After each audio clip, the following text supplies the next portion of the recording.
저도 이제 자식을 키우는 이제 부모 입장인데 가끔씩 그런 생각을 해봅니다. 우리의 자녀들, 우리의 아이들에게 뭘 좀 물려주면 좋을까라고 말입니다. 근데 그런 생각이 들더라고요.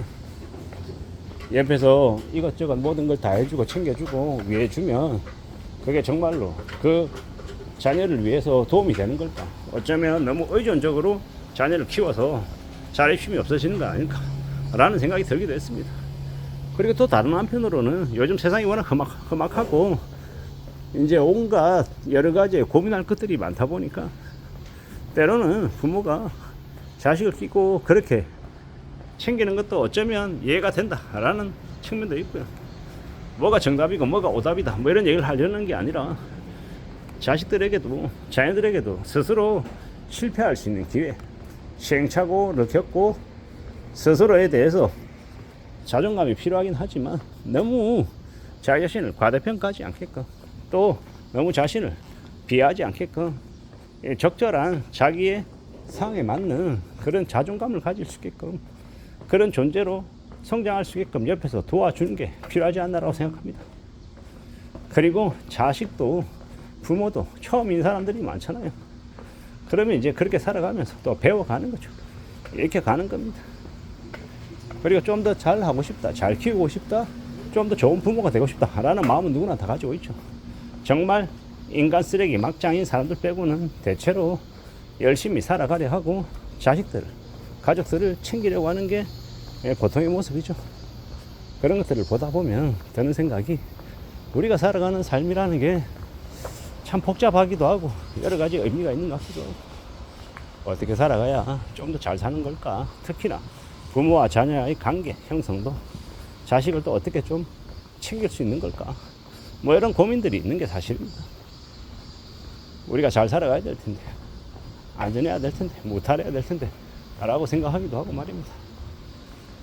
저는 이제 제 친구들 중에 이제 자녀들이 좀 이제 어려움에 처해 있는 친구들이 있거든요. 한 명은 코로나 팬데믹 때 백신 때문이었는지 뭐 때문이었는지 모르겠는데 이제 약 부작용으로 이제 갑자기 무기력해져서 이제 컨트롤이 안 되는 겁니다. 그러다 보니까 고등학교 3학년 때 학교를 그만둬야 했고 지금은 대학 가지도 못하고 그냥 평범한 정상인의 삶을 사는 것만으로도 그랬으면 좋겠다라고 생각하는데 그게 잘 안 되는 거예요. 심리적으로 좀 이렇게 안정이 안 되어 있어서 이제 그 친구 녀석이 평생을 옆에서 같이 이제 돌보며 지내야 되는 그런 이제 처지가 되어버린 거죠. 씁쓸한 이야기입니다. 또 다른 친구는 이제 그 친구도 이제 딸인데 큰 딸이 이제 고등학교 3학년이었을 때 친했던 친구 녀석이 나쁜 선택을 하는 걸 그냥 눈앞에서 본 거예요. 이 친구도 이제 멘탈이 나갔죠. 쇼크가 너무 심했던 겁니다. 그러다 보니까는 이제 매일 이제 수시로 병원을 가야 되고 이 마음이 안정이 안 되어 있어서 약에 의존할 수밖에 없고 근데 이제 남들은 대학을 다니고 대학 생활을 하는 시기인데 자기는 그러지 못하고 있는 거죠. 재수생도 아니고 그렇다고 공부에 집중할 수 있는 그런 상황도 안 되고 그냥 우울해하고 답답해하는 처지에 내몰려 있는 겁니다. 그런 이제 친구들. 또 한 녀석은 이제 둘째가 딸인데 이제 좀 뭡니까? 보통 평범한 보통의 사람들보다 좀 많이 느린 거예요. 진짜 많이 느리다 보니까 이제 큰애가 이제 중학교 2학년인데 거의 뭐 초등학교 한 2, 3학년쯤 되는 이제 수준의 이야기를 하고 언어 표현을 하고 활동하고 이렇게 삽니다. 마음이 얼마나 무너지겠습니까? 부모 입장에서.